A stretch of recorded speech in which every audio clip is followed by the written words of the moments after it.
कोलकाता की एक शाम, जैसे ही सूरज ढलने को था, शहर की रौनक एक रहस्यमयी धुंध में लिपटी जा रही थी। एक विशेष कोने पर, जहां हर गली और हर मकान की कहानियां कहीं खो गई थीं, वहां एक विशाल बंगला खड़ा था। ये बंगला, जिसे स्थानीय लोग भूतिया बंगला कहते थे, अपनी धुंधली और अंधेरी छवि के लिए मशहूर था। इस बंगले की दीवारें, जो कभी राजसी लगती थीं, अब क्रैक और पेड़ पौधों के उलझे हुए जाल से ढकी हुई थीं। कहा जाता था कि यहाँ शाम के बाद कभी कोई नहीं जाता, क्योंकि बंगले के अंदर छुपे रहस्यों ने कई लोगों की धड़कनें तेज कर दी थीं। आज शाम एक अनजानी कहानी की शुरुआत होने वाली थी। एक कॉलेज स्टूडेंट जो मेडिकल की पढ़ाई कर रही थी, इस बंगले की ओर कदम बढ़ाने वाली थी। उसे नहीं पता था कि वह एक ऐसी यात्रा पर निकल रही है जो न सिर्फ उसके साहस को परखेगी, बल्कि उसके मानसिक स्वास्थ्य को भी चुनौती देगी। रश्मि, एक तेज तर्रार मेडिकल स्टूडेंट, कोलकाता की एक प्राचीन और प्रतिष्ठित गर्ल्स कॉलेज में पढ़ाई कर रही थी। उसे पुरानी चीजों और अजीब किस्सों में खासा दिलचस्पी थी।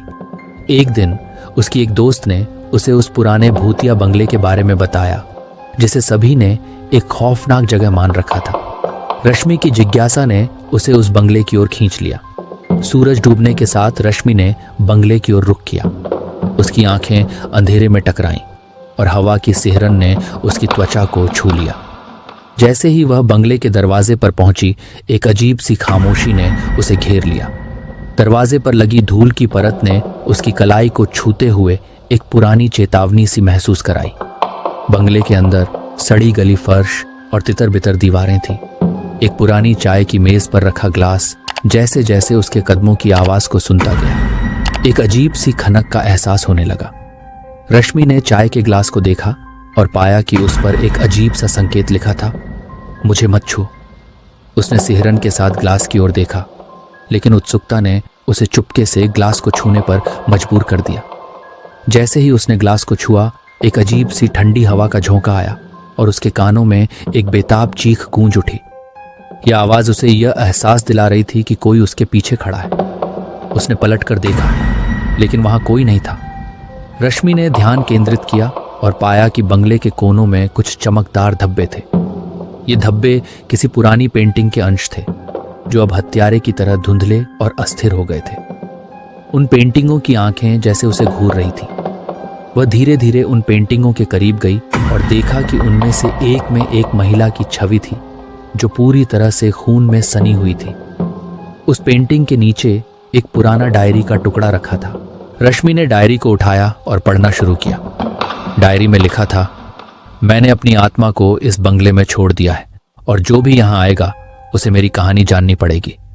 और जैसे ही रश्मिका ने कहानी पढ़ना शुरू किया, तो रश्मि ने बंगले में डायरी के पन्ने पलटे और एक दर्दनाक सच को सामने देखा, जिसने उसके दिल को छू लिया। डायरी में जो कहानी छुपी थी, वह एक महिला की थी, जिसे अनगिनत दर्द और बलिदानों का सामना करना पड़ा था। ये कहानी एक समय की थी जब बंगला एक भव्य हवेली था और यहाँ एक सुखी परिवार रहता था। इस परिवार की सबसे बड़ी बेटी रिया एक सुंदर और समझदार लड़की थी। रिया की शादी एक प्रभावशाली परिवार के साथ तय हुई थी और परिवार ने उसकी शादी को लेकर बड़े धूमधाम की योजना बनाई थी। लेकिन शादी की तैयारियों के बीच रिया का जीवन एक दुखद मोड़ पर आ गया। एक दिन रिया की शादी के काले बादलों ने उसकी खुशियों को छीन लिया। उसकी शादी की खुशियों के बीच में एक पुरानी पारिवारिक दुश्मनी फिर से उभर आई। ये दुश्मनी इतनी गंभीर थी कि रिया के परिवार ने इस विवाद को समाप्त करने के लिए हिंसा का रास्ता चुना। वे लोग नहीं चाहते थे कि रिया की शादी से पहले उनकी दुश्मनी का कोई निशान न रहे। रिया को इस पुरानी दुश्मनी की कीमत चुकानी पड़ी। उसके परिवार ने उसे एक दैवीय बलिदान के रूप में पेश किया। एक रात रिया को अपने ही परिवार द्वारा एक अंधेरे कोठरी में बंद कर दिया गया, जहां उसे केवल अंधेरा और भयानक सन्नाटा ही मिला। इस घातक स्थिति में रिया ने न केवल अपने सपनों को मरते हुए देखा, बल्कि उसने अपने परिवार की इस अमानवीयता को भी अनुभव किया। रिया की दर्दनाक मौत के बाद परिवार ने उसकी मौत को एक दुर्घटना के रूप में प्रस्तुत किया और उसे भुला दिया। लेकिन रिया की आत्मा इस बंगले में कैद हो गई।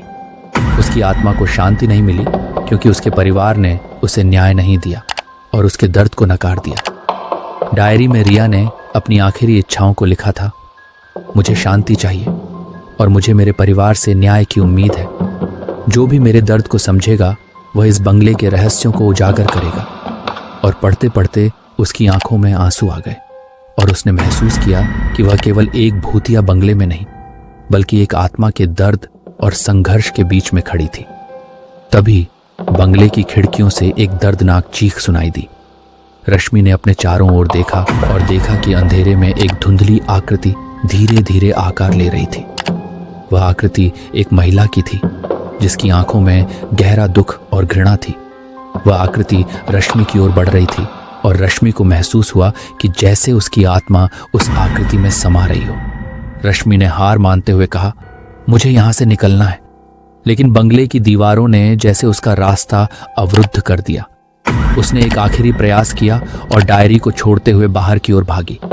जैसे ही वह बंगले से बाहर निकली, हवा की तीव्रता ने उसके शरीर को झंझोड़ दिया और वह डर और थकावट से चूर हो गई। तो इस पार्ट में इतना ही। अगर आपको आगे की कहानी जाननी है तो हमें कमेंट कीजिए और इस चैनल को लाइक, शेयर, सब्सक्राइब करना बिल्कुल मत भूलिए, क्योंकि इस कहानी का पार्ट 2 में जल्द आपके लिए लेकर आऊंगा। धन्यवाद। तो मिलते हैं नेक्स्ट पार्ट में।